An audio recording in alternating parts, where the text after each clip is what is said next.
Hi, I'm Ed Rovera, and I'm here today with Dr. Anita Thomas. She is an emergency room physician, pediatric emergency room physician at Seattle Children's Hospital.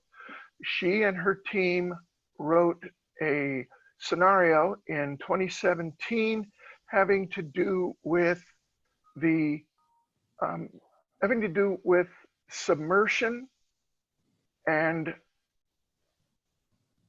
ventricular fibrillation, was it, Anita? Yes, yeah. Okay. First of all, thank you for joining me today. I very much appreciate it. Um, Thanks for having me. Second, well, my pleasure, believe me. The first question I have is, what prompted you and your colleagues to write the scenario in the first place? What needs were you trying to fulfill?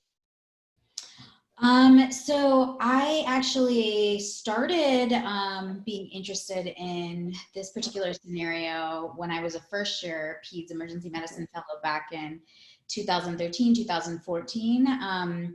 I experienced a similar simulation scenario as a pediatrics resident at Yale University. And so I moved from one coast to the other. And so there are quite a few submersion injuries that we see, particularly being on the coast. Mhm. So that's kind of where that came from.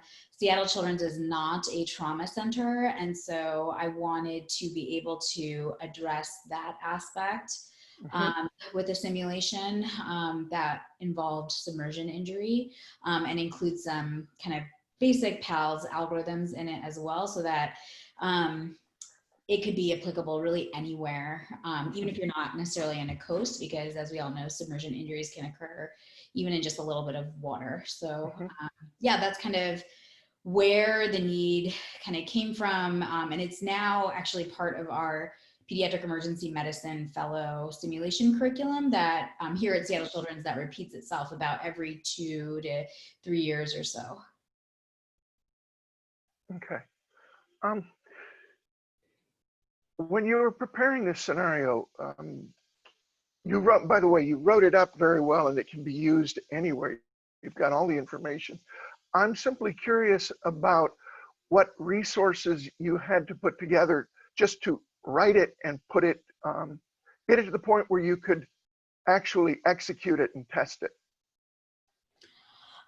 Yeah, so I looked at first, our goal was to disseminate it or have it open access so that Mhm. anyone could really use it. And so Right. looked towards MedEd portal, primarily because, I had just started at Seattle Children's and a bunch of folks in our simulation group had been submitting their curriculum there. And so that's really why we chose that particular medium to disseminate it.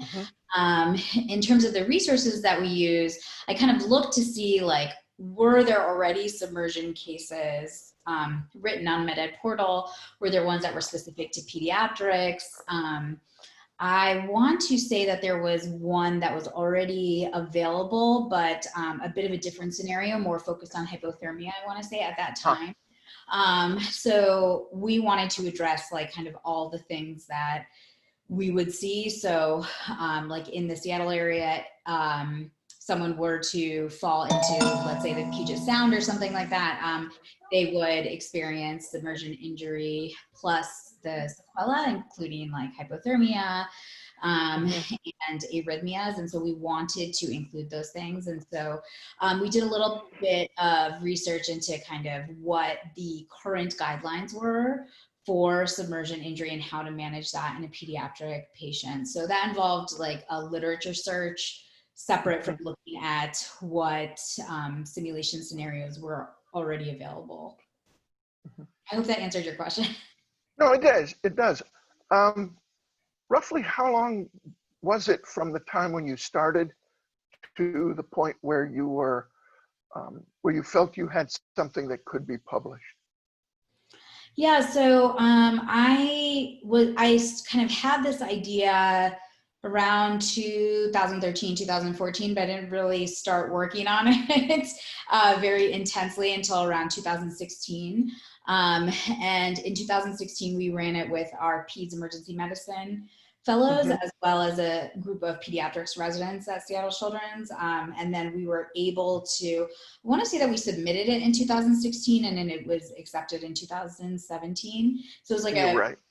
yeah, it was like a, from actually like sitting down and writing it to getting it accepted was, I want to say maybe like 6 months to a year or so. Mhm. Mhm.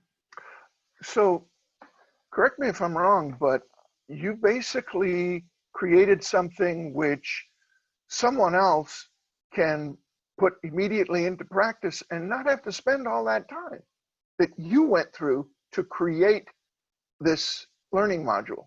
Is that is that safe to say that?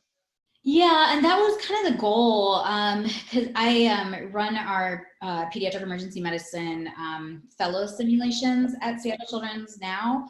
And, you know, while it's like really cool to make a case each time, it's really hard to find the time to do that. Mm-hmm.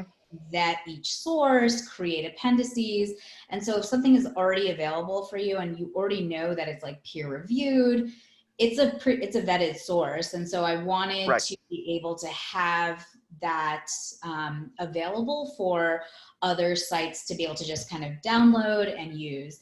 And so, because that's how I use, you know, sites like Curious, sites like Mm-hmm. MetaDoodle to be able to download something that I know has been reviewed by experts in simulation or my peers in simulation, Mm-hmm. and I can just run it with my fellows and know that it's been kind of tested and vetted. Okay. One of the things that I noticed when I went through the scenario, you have a pretty extensive evaluation of the experience. What kinds of results and feedback have you gotten from running this in your curriculum? Yeah, we try to make our evaluations pretty extensive, and the reason is because our ultimate goal is to see how we can better serve our learners. So in my case, that would be um, residents, fellows, sometimes interprofessional staff. And so when we run a scenario, I want to get that feedback so that I can change the scenario for the better, hopefully for the next Mm-hmm. set of learners. And so for this particular one, we noted that I ran it, I believe, with the fellows first and then with the pediatric residents. We actually simplified it a bit for the pediatric residents. So, and that was kind of based on feedback from some observers during the case, just because, you know, kind of the level of a pediatrics resident Mm-hmm. is a little bit different than a pediatric emergency medicine fellow. Right. Mm-hmm. And stuff. But overall, people tended to really like the scenario because it is something that we do see as a patient that would present at Seattle Children's. And so being able to practice it in a simulation setting, people really liked that before actually, you know, kind of encountering that while they're on shift in the emergency department. Okay. Do you have any other points that you want to add? Um, I don't think so. I think, you know, the kind of the nice thing about places like MedEd Portal and Curious is that the cases can definitely be tailored. So even though they are Mm-hmm. like set in terms of like, this is what the case should be like, you can always edit it to your audience. So like, let's say you want to teach medical students, you can change your learning objectives or make it a little bit simpler. Or if you want to teach like an interprofessional group, you can include like learning objectives for different people, so like nurses, techs, respiratory therapists, etc. So yeah, just to kind of, it's not like a scenario that's like you have to follow it exactly. You Right. Mm-hmm. tailor it to your learners. Okay. I think we've kind of reached the end of our time limit. Um, I do want to thank you again for coming and talking to me today about your scenario. I realize that your time is, it's precious, especially uh, now in the time of COVID. But again, thank you very much, Doctor. I appreciate your time and your insights. Thanks so much, Ed.